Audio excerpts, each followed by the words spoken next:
लागत त्या आता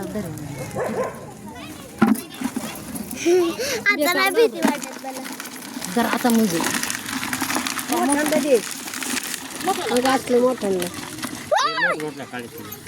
मांग सारखं आत लोक घालू नाही नात आहे आम ठेवा का मी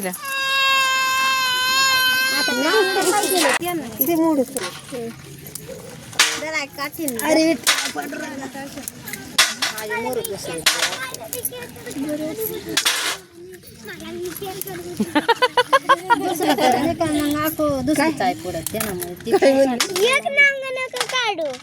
एक नांगा कशाला जिवंत ठेव तिला नाक तोडायचं जिवंत तुला खायला ना हातात धर ना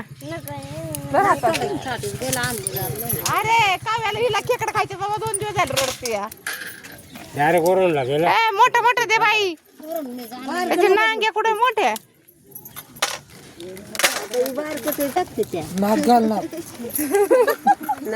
काय आता ही काव्या बघा खेकडे घेतल्याशिवाय काय घरी येत नाही. आता खेकडे पूर्ण नांगी तोडून होणार आणि मग तेव्हा खेकडे घेऊन काव्या घरी येणार. ही बघा आजूबाजूला किती सुंदर कोप्या आहेत. सगळे ऊसतोड कामगार आहेत आणि काल मंगळवार होता ना त्यामुळे ते घरी होते म्हणून त्यांनी जाऊन आणले खेकडे धरून आणि ते खेकडे धरून आणले. ते काव्या रोज म्हणत होती मला खेकडे खायचे खेकडे खायचे. मग त्या बाईला कोपीवरती जाऊन काव्याने सांगितलं की मला खेकडे खायचे आणि खेकडे घेऊन ये म्हणून त्यांनी खेकडे घेऊन आले आणि ते घेऊन आल्यानंतर ते घरी आले आमच्या म्हणले खेकडे आहेत म्हणून तर काव्या गमेला घेऊन खेकड्याला पळाली. मग तिथे गेल्यानंतर तिने डायरेक्ट कोपीत चिरून खेकडे मागितले. कोपीतले बाहेर आले आणि त्यांनी खेकडे ते आणलेले बादलीत ओतले आणि सगळे जिवंत खेकडे मोठे.